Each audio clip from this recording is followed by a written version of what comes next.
So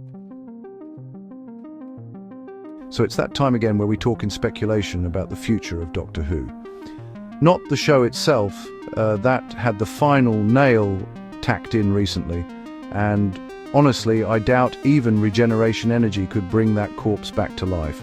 No, what we're talking about here are the Doctor Who Blu-ray releases, the true continuation of the franchise for fans who actually care about its legacy. These sets have become the real heartbeat of Doctor Who. While modern Who flounders under its own pretensions, these collections remind us what the show used to be: brilliant storytelling, iconic performances, and genuine imagination. Every box set feels like a time capsule, a lovingly crafted preservation of history, with glorious restorations, insightful documentaries, and commentary tracks that bring warmth and honesty you'd never find in the PR-driven babble of current BBC output. So yes, while the series itself has long since lost its spark, these Blu-ray releases are the thing that keeps the flame alive for fans who remember when Doctor Who stood for quality and creativity rather than hashtags and hollow spectacle. Welcome to the Snake Pit, where we're full of bile and venom. I'm your host, Snake Daemon, and today we're diving into the next great mystery. What's next for Doctor Who? The collection. Well, here we go again, with seasons 1, 3, 4, 5, 6, 11, 16 and 21 still missing from our shelves. The question becomes, which will be next? Personally, I'm betting on John Pertwee's final run, season 11. It makes sense, really. It rounds off an era, ties together threads with Sarah Jane's introduction, and gives the Third Doctor's swan song the restoration it deserves. But as always, nothing is certain until that announcement drops.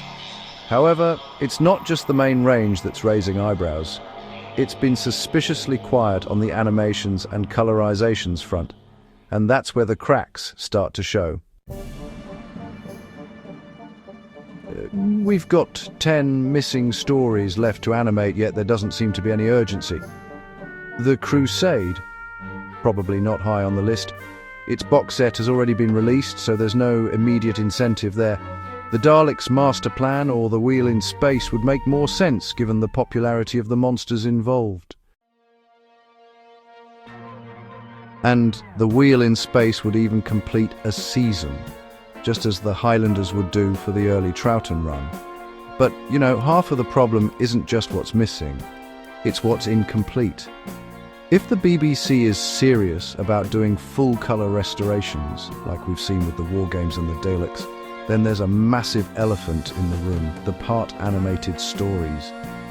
Titles like The 10th Planet, The Ice Warriors, The Invasion, all have missing episodes filled in with animation. So what happens now? Do they colorize the live-action footage and leave the animated parts as they are? Do they reanimate those missing segments in color, or do they just chop around the gaps and pretend it's artistic? None of these solutions are particularly elegant, and if the BBC wants this project to remain consistent, they'll need to commit. Either finish the job properly or don't touch it at all. And then there's the issue of the colorizations. The obvious choice at this point seems to be Tomb of the Cybermen. It's iconic, it's beloved, and it would sell. The Cybermen are instantly marketable, and colorizing such a legendary story would practically guarantee success. But is that the only logical choice?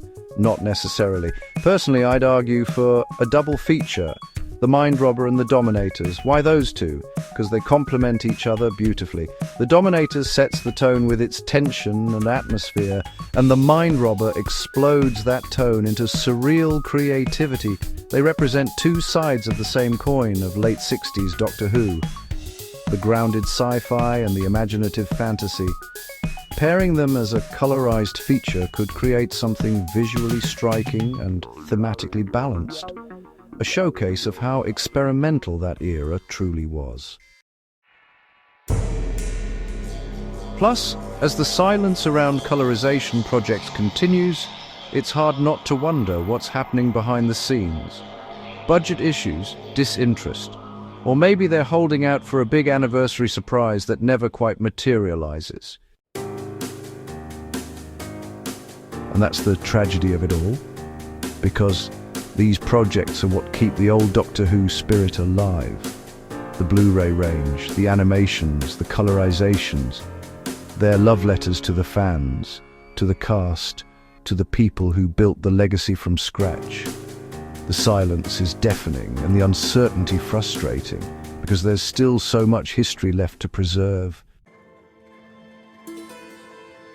Every year without progress risks losing the opportunity to restore something irreplaceable. Still, one thing remains certain. These releases are the real future of Doctor Who, not the hollow spectacle that parades itself on screen today, but the craft, the care and the creativity that defined the classic era. Whatever season comes next, whatever story gets animated or colorized, one thing's for sure, it'll be handled with more respect and authenticity than anything the BBC's current writers' room could ever hope to deliver. So here's hoping that when the next collection is revealed, it's not just another disc, but another reminder of why this series mattered in the first place.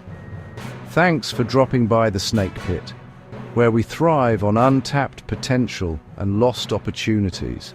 Don't forget to subscribe and hit that bell, like the video, and leave your opinion in the comments, where naturally I won't read them.